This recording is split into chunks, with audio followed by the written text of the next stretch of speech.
नमस्ते, वंदे मातरम। मैं भागीरथ सिंह राठौड़ विद्या भारती की ऑनलाइन कक्षाओं में आप सभी विद्यार्थियों का तहे दिल से स्वागत करता हूं।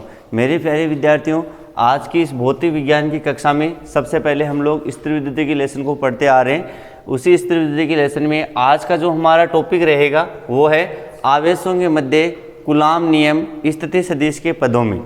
इसको हम लोग पढ़ेंगे। इससे पहले ज़रा ध्यान से देखिए मेरे प्यारे विद्यार्थियों, हम लोगों ने सबसे पहले कूलाम नियम पढ़ा था। इसी में कूलाम नियम के बारे में हमने पढ़ा कि दो स्थिर आवेशों के मध्य लगने वाला आकर्षण या प्रतिकर्षण बल है वह सदैव दोनों आवेशों के गुणनफल के तो समानुपाती होता है और उनके मध्य की जो दूरी होती है उसके वर्ग के व्युत्क्रमानुपाती होता है। अर्थात जैसे कि हम लोगों ने ये पढ़ा था कूलाम नियम, जैसे ये आवेश Q1 है, दूसरा आवेश Q2 है, दोनों r दूरी पे रखे गए, तो दो स्थिर आवेश है, दोनों स्थिर आवेशों के मध्य लगने वाला जो आकर्षण या प्रतिकर्षण बल होता है वह सदैव दोनों आवेशों के गुणनफल के तो समानुपाती होता है और इनके जो मध्य की दूरी होती है उसके वर्ग के व्युत्क्रमानुपाती होता है। यानी F समानुपाती Q1 Q2 बटा r स्क्वायर और F बराबर K Q1 Q2 बटा r स्क्वायर। उपरोक्त समीकरण में K एक नियतांक है जिसे कूलामी नियतांक कहा जाता है और इसका मान भी हम लोगों ने निकाला था 9 × 10⁹ न्यूटन इंटू मीटर स्क्वायर प्रति कूलाम स्क्वायर। जैसे कि इसके बारे में अध्ययन किया। आज हम लोग जो सबसे पहले टॉपिक ले रहे हैं वो ये आवेशों के मध्य कूलाम नियम स्थिति सदिश के पदों में। चित्रानुसार 3D के अंदर आपको दो आवेश दर्शाए गए। एक आवेश कैपिटल A बिंदु पर स्थित है जो कि Q1 आवेश है, दूसरा आवेश है वो B बिंदु पर स्थित है जो कि Q2 आवेश है। दो आवेश है, Q1 आवेश की स्थिति निर्वात में दो आवेश रखे गए और Q1 आवेश है उस Q1 आवेश का स्थिति सदिश R1 है और Q2 आवेश है उसका स्थिति सदिश R2 है। इस कंडीशन में दोनों ही आवेशों के कारण एक दूसरे पे बल लगाया जाएगा। अब दोनों आवेशों के कारण एक दूसरे पे जो बल लगाए उसका मान कितना होगा वो हम लोग ज्ञात करेंगे। तो सबसे पहले Q1 आवेश के कारण Q1 आवेश के कारण Q1 आवेश के कारण Q2 आवेश पर Q1 आवेश के कारण Q2 आवेश पर लगने वाला कूलामीय बल स्थिति सदिश के पदों में क्या होगा। इस Q1 आवेश के कारण जो Q2 आवेश जो बल लगेगा उसकी डायरेक्शन इधर होगी, यानी वो बल कितना होगा जरा ध्यान से देखिए। Q1 आवेश के कारण Q2 आवेश पे लगने वाले बल वो होगा F21 सदिश। उसकी डायरेक्शन Q1 आवेश के कारण Q2 आवेश पे जो बल लगेगा उसको कहेंगे हम लोग F21 सदिश और उसकी डायरेक्शन A से B की तरफ होगी। अब Q1 आवेश के कारण Q2 आवेश पे लगने वाला कूलामीय बल स्थिति सदिश के पदों में हम लोग ऐसे लिखेंगे F21 सदिश बराबर K Q1 Q2 बटा दूरी, यानी A से B की तरफ बल लग रहा है तो इसको हम लोग कहेंगे AB सदिश के मापांक का स्क्वायर और R कैप 21। जहां पर R कैप 21 है वो है इकाई सदिश है। इकाई सदिश बराबर होता है सदिश बटा सदिश का परिमाण। तो यहां पे हम लोगों ने सबसे पहले ये निकाला है कि Q1 आवेश के कारण Q2 आवेश पर लगने वाला कूलामी बल है वो स्थिति सदिश के पदों में F21 बराबर आ जाएगा, F21 सदिश बराबर आ जाएगा कि Q1 Q2 बटा बल A से B की तरफ लग रहा है। तो यहाँ पे हम लोगों ने पीछे R स्क्वायर लिखा था, इसमें स्थिति सदिश के पदों में लिखेंगे तो बल यदि A से B की तरफ लग रहा है तो हम लोग इसको लिखेंगे जो ये दूरी ये आएगी AB सदिश का होल स्क्वायर, AB सदिश के मापांक का स्क्वायर और R कैप 21।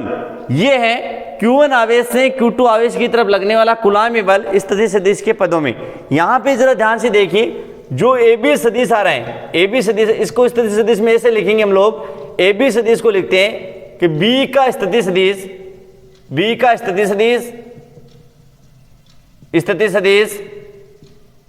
माइनस A का स्थिति सदिश और B का स्थिति सदिश है वो B का स्थिति सदिश वो है R2 सदिश और माइनस A का स्थिति सदिश वो है R1 सदिश। इसलिए AB सदिश को हम लोग लिख सकते हैं R2 सदिश माइनस R1 सदिश। तो जरा ध्यान से देखिए यहां पे हम लोग सबसे पहले जो AB सदिश है इसको हम लोग लिख सकते हैं B का स्थिति सदिश माइनस A का स्थिति सदिश। तो जरा इसको इस प्रकार से लिखा जाएगा F21 सदिश बराबर K Q1 Q2 बटा इसको हम लोग लिखेंगे B का स्थिति सदिश माइनस A का स्थिति सदिश। यानी ये सूत्र होगा ए बी सदिश को लिखने का जो तरीका, उसको हम लोग ए बी सदिश को इस प्रकार से लिख सकते हैं कि बी का स्थिति सदिश माइनस ए का स्थिति सदिश और मापांक का स्क्वायर और आर कैप 2 1। यहाँ पे जरा ध्यान से देखिए के Q1 Q2 और जो बी का स्थिति सदिश आ रहे हैं वो तो आ रहा है R2 सदिश, तो हम लोग ये लिखेंगे मापांक बी का स्थिति R2 सदिश माइनस ए का स्थिति वो है R1 सदिश, तो R1 सदिश का होल स्क्वायर और आर कैप 2 1 F21 सदिश बराबर ये आ गया। यहाँ पे जो आर कैप 2 1 आ रहे हैं, यहाँ पे जो आर कैप 2 1 आ रहा है वो है आर कैप 2 इकाई सदिश है, और इकाई सदिश बराबर होता है सदिश सदिश बटा सदिश का परिमाण। तो इसको हम लोग ऐसा लिख सकते हैं F21 सदिश बराबर F21 सदिश बराबर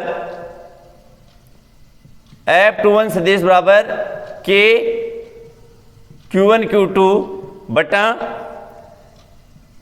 R2 सदिश माइनस R1 सदिश का होल स्क्वायर मापांक का स्क्वायर और R के 2 1 आ रहे हैं, इसके स्थान पे लिखेंगे सदिश बटा सदिश का परिमाण। तो सदिश तो सेम ऐसा लिखेंगे यानी R2 सदिश माइनस R1 सदिश बटा इसका परिमाण लिखेंगे, वो लिखेंगे R2 सदिश माइनस R1 सदिश। यानी कि यहाँ पे आर के 2 1 आ रहा है, आर के 2 1 है वो इकाई सदिश है, और इकाई सदिश बराबर होता है सदिश बटा सदिश का परिमाण। सदिश तो ये सेम लिखेंगे, जो मापांक में आ रहा है ये सेम ही लिखेंगे R2 सदिश माइनस R1 से, और इसका जो परिमाण लेंगे वो इस लिख देंगे। तो कहने का मतलब ये हुआ कि हम लोग आर के जो 2 1 आ रहा है इसके स्थान पे ये लिख सकते हैं R2 सदिश माइनस R1 सदिश सदिश बटा सदिश का परिमाण, और मापांक ये लिखेंगे R2 सदिश माइनस R1 सदिश। तो कहने का अर्थ ये हुआ कि Q1 आवेश के कारण Q2 आवेश पर लगने वाला कूलामी बल वो होगा F21 सदिश बराबर के Q1 Q2 बटा ए बी सदिश के मापांक का स्क्वायर और R21, जहां पे R21 है वो है इकाई सदिश है, और इकाई सदिश बराबर होता है सदिश बटा सदिश का परिमाण। यहाँ पे ए बी सदिश जो आ रहा है उसको हम लोग लिखेंगे बी का सदिश माइनस ए का सदिश के मापांक का स्क्वायर इंटू आर के F21, और F21 सदिश बराबर के Q1 Q2 बटा बी का स्थिति सदिश वो तो आ रहा है R2 सदिश माइनस ए का स्थिति वो R1 सदिश के मापांक का स्क्वायर इंटू आर के F21, और यहाँ पे आर के F21 आ रहा है वो है इकाई सदिश, और इकाई सदिश बराबर सूत्र होता है सदिश बटा सदिश का परिमाण। अब सेम जो यहाँ मापांक में लिखा जा रहा है वो माना जाएगा सदिश इस कंडीशन में, तो यानी कि यहाँ पे आर के F21 के स्थान पे लिख सकते हैं R2 सदिश माइनस R1 सदिश बटा इसका मापांक लिखेंगे, वो लिखेंगे R2 सदिश माइनस R1 सदिश का मापांक। तो कहने का अर्थ ये हुआ इसी समीकरण नंबर 1 में हम लोग यहाँ पे आर के F21 का जो मान लिखेंगे वो ये आ जाएगा R2 सदिश माइनस R1 सदिश बटा मापांक R2 सदिश माइनस R1 सदिश। फिर जरा इसको इस प्रकार से लिखा जा सकता है F21 सदिश बराबर के Q1 Q2 और मापांक R2 सदिश माइनस R1 सदिश स्क्वायर है, इसकी घात 1 है तो इसको लिख सकते हैं R2 सदिश माइनस R1 सदिश की घात 3 और R2 सदिश माइनस R1 सदिश। ये हैं Q1 आवेश के कारण Q2 आवेश पर लगने वाला कूलामी बल है वो स्थिति सदिश के पदों में। जरा ध्यान से देखिए इसको समीकरण नंबर 2। इसके पश्चात इसी प्रकार हम लोग कहेंगे Q2 आवेश के कारण Q1 आवेश पर लगने वाला कूलामी बल और उसकी डायरेक्शन इधर होगी, और उसको हम लोग कहेंगे F12 सदिश। तो जरा ध्यान से देखिए इसी प्रकार हम लोग लिखेंगे, इसी प्रकार Q2 आवेश के कारण Q2 आवेश के कारण Q1 आवेश पर लगने वाला कूलामी बल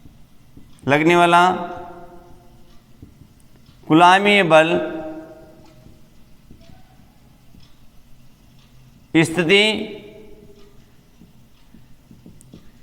सदिश के पदों में कैसे लिखेंगे? Q2 आवेश के कारण Q1 आवेश पर लगने वाला कूलामी बल स्थिति सदिश के पदों में कैसे लिखेंगे हम लोग? इस आवेश के कारण Q2 आवेश के कारण जो Q1 आवेश जो बल लगे उसकी डायरेक्शन इधर होगी, और उसको हम लोग कहेंगे F12 सदिश बराबर के Q1 Q2 बटा बल B से A की तरफ लग रहे हैं तो हम लोग इसको A भी नहीं लिखेंगे, दूरी को हम लोग लिखेंगे